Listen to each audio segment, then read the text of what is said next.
제가 앉아서 가만히 생각해 보니까 우리 교회는 지금 4대가 함께 교회 오시는 분들이 계세요. 4대가. 할머니, 엄마, 아빠, 또 할머니, 그 밑에 또 할머니, 엄마, 아빠, 아들, 손자까지. 4대가 보니까 2가정 정도가 있는 것 같아요. 3대는 아주 많으시고 우리 교회는 참 축복된 교회가 아닌가 그렇게 생각되어집니다.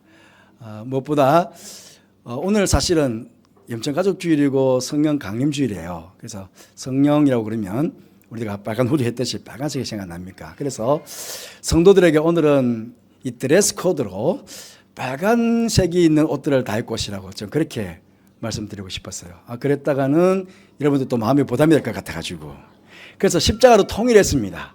십자가 다 목걸이 하고 계시죠? 없는 분 손 들어보십시오. 그럼 우리 가족이 아닙니다. 예, 감사합니다. 우리는 성령 안에서 십자가 안에서 한 가족입니다. 오늘 염천가족 함께 연합예배되게 해서 무엇보다 감사를 드립니다. 여러분, 만약에 꿈에 하나님께서 여러분에게 나타나셔서 너는 내게 원하는 것 하나를 구하라 하신다면 여러분은 무엇을 구하시겠습니까? 교회학교 친구들, 꿈에 하나님께서 여러분에게 나타나셔가지고 얘야 너 소원 하나 말해봐. 그럼 여러분은 무엇을 말하겠습니까? 여러분 각자가 하나님께 구하시는 것 다르시겠지만 만약 저에게 물으신다면 저는 하나님께 성령 충만함을 구하겠습니다. 왜냐하면 하나님께서 우리들에게 주시고 싶어 하시는 가장 좋은 선물이기 때문에 그렇습니다. 여러분 누가복음 11장 잘 아시는 내용인데요. 내가 또 너에게 이르노니 구하라 그러면 너에게 주실 것이요 찾으라 그러면 찾아낼 것이요 문을 두드리라 그러면 너에게 열릴 것이니 구하는 이마다 받을 것이요 찾는 이는 찾아낼 것이요 두드리는 이에게는 열릴 것이니라. 너희 중에 아버지 된 자로서 누가 아들이 생선을 달라 하는데 생선 대신 뱀을 주며 알을 달라 하는데 정갈을 주겠느냐. 너희가 악할지라도 좋은 것을 자식에게 줄 알거든 하물며 너희 하늘 아버지께서 구하는 자에게 성령을 주시지 않겠느냐. 마태복음도 똑같은 내용이 있는데 하늘 아버지께서 구하는 자들에게 좋은 것을 주시지 않겠느냐. 그렇게 말씀하셨습니다. 이 말씀은 우리가 하나님께 구하고 찾고 두드릴 때에 받게 될 최고의 선물은 바로 성령이라는 말씀입니다. 예수님께서 십자가를 앞에 두시고 사는 제자들에게 약속하신 것도 또 다른 보혜사 곧 성령을 너희에게 보내주겠다 그렇게 약속하셨습니다. 그리고 부활하신 이후에 제자들에게 제일 처음 나타나셔가지고 주신 것도 평안과 성령입니다. 숨을 내쉬면서 성령을 받으라 그렇게 성령을 주셨습니다. 여러분 만약에 구약의 솔로몬 왕도 하나님께 지혜를 구하지 않고 성령을 구하였으면 어떻게 되었을까 하는 생각을 해보게 됩니다. 하나님께서 주신 지혜 참 정말 좋은 선물입니다만 그의 믿음이 약해졌을 때에 이 지혜는 오히려 그에게 죄를 짓는 도구로 사용이 되어지게 되었습니다. 솔로몬은 그 지혜로 이스라엘 주변에 있는 하나님을 믿지 않고 이방신을 섬기는 여러 나라 왕들과 그 왕들의 공주들과 혼인을 했습니다. 그래서 혼인관계를 맺음으로 정치적으로 안정을 꾀하려고 했습니다. 세상의 지혜는 그렇죠. 하지만 이것은 하나님께서 가장 싫어하시는 모습이었습니다. 결국 나라가 두 쪽으로 나뉘어지게 되었고요. 그 후로 나라는 더 이상 부강한 나라가 되지 못하고 영적으로 도덕적으로 타락하는 나라가 되고 마지막에는 바벨론에게 아수르에게 멸망을 당하고 말았습니다. 사랑하는 성도 여러분, 교회학교 친구 여러분, 오늘 하나님께서 본문 말씀 속에서 우리 속에 새 영을 주시겠다고 약속하시는데 우리는 이 새 영을 받아야 합니다. 이 새 영은 2000년 전 예수님께서 제자들에게 약속하셨고 주셨던 바로 그 성령이십니다. 그리고 오늘 영적 가족주의로 지키집니다만은 성령 강림주의를 함께 지키고 있습니다. 2000년 전 오순절 날 마가 다락방에 임하셨던 바로 그 성령이 오늘 하나님께서 우리에게 주시고자 하셨던 바로 그 새 영이십니다. 그러면 왜 우리는 이 새 영을, 성령을 받아야 합니까? 성령께서 임하시면 우리 안에 있는 모든 문제가 해결되기 때문에 그렇습니다. 우리 안에 여러 문제 중에서 무엇보다 우리의 연약함이 문제인데요. 특히 우리의 연약한 마음이 문제입니다. 오늘 본문 말씀 19절에 보시면 내가 그들에게 한 마음을 주고 그 속에 새 영을 주며 그 몸에서 돌 같은 마음을 제거하고 살처럼 부드러운 마음을 주어, 그렇게 말씀하고 있습니다. 결국 우리의 마음이 한 마음이 되지 못하고 또 돌처럼 굳은 마음이 되어 있다 하는 것입니다. 오직 하나님만을 경외하는 한 마음을 품고 있어야 되는데 우리는 하루에도 12번 더 마음이 이랬다 저랬다 변덕을 부리는 참 연약한 마음을 가진 사람들입니다. 여호수아가 마지막에 이스라엘 백성들에게 고별 설교를 했어요.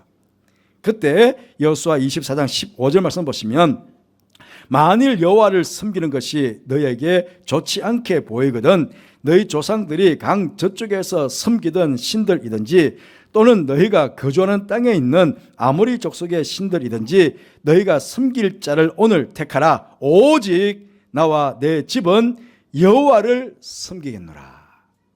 그렇게 설교했습니다. 그렇습니다. 오직 여호와만 섬기겠다고 하는 이 한 마음이어야 되는데 우리는 한 마음이 되지 못하고 하나님과 세상 사이에 양다리를 걸쳐놓고 이랬다 저랬다 하는 것입니다. 그리고 돌처럼 마음이 굳어져서 하나님 말씀조차 새겨지지 않는 그런 고집스러운 마음들을 가지고 있습니다. 이런 마음으로는 도무지 하나님의 백성이 되어서 하나님의 율례와 규례를 지켜 행할 수가 없는 것입니다. 오히려 죄악만 지을 뿐입니다. 그래서 에레미야 선지자 경우에는 이렇게 이야기합니다. 에레미야 17장 9절 말씀에 만물보다 거짓되고 심히 부패한 것은 마음이라. 만물보다 거짓되고 심히 부패한 것이 우리 마음이라는 것입니다. 자문의 기자는 4장 23절 말씀에서 모든 지킬 만한 것 중에 더욱 네 마음을 지키라.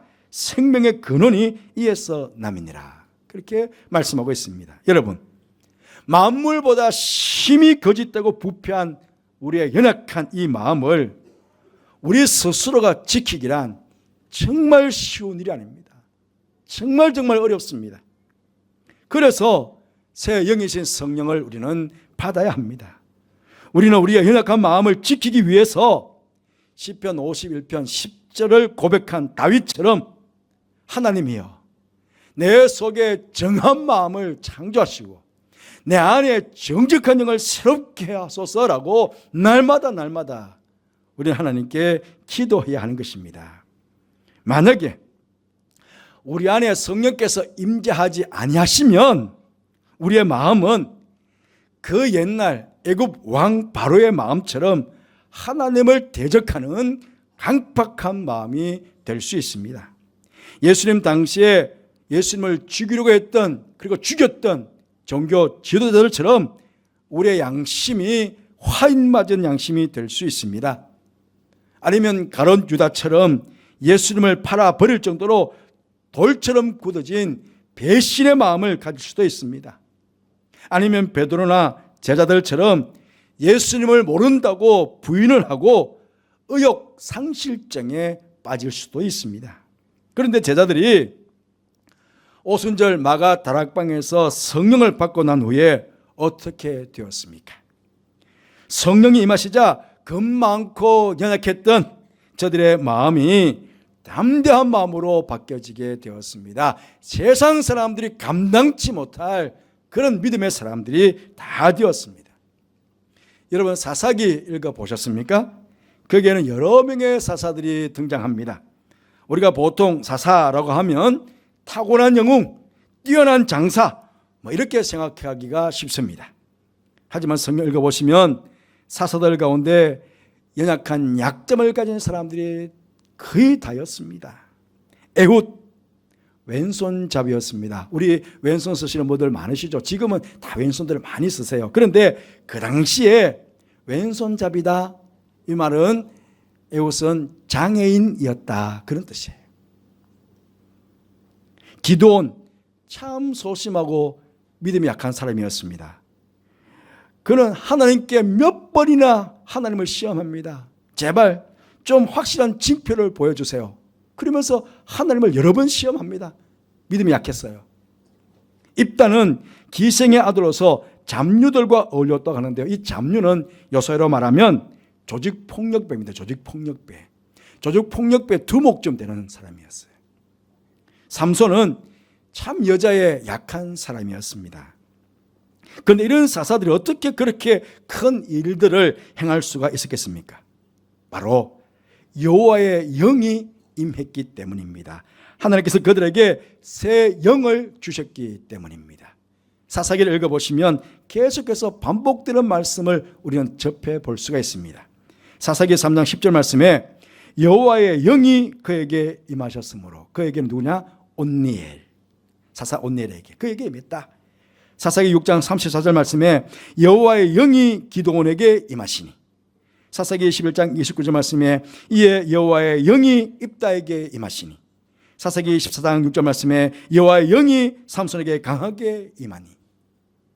부족하고 보잘것없고 연약한 사람들이 여호와의 영이 임하시니까 온니엘은 메소포타미아를, 기드온은 미디안을, 입다는 암몬을, 삼손은 블레셋을 물리치고 하나님의 백성들을 구원해내는 민족의 지도자들이 다 되었습니다.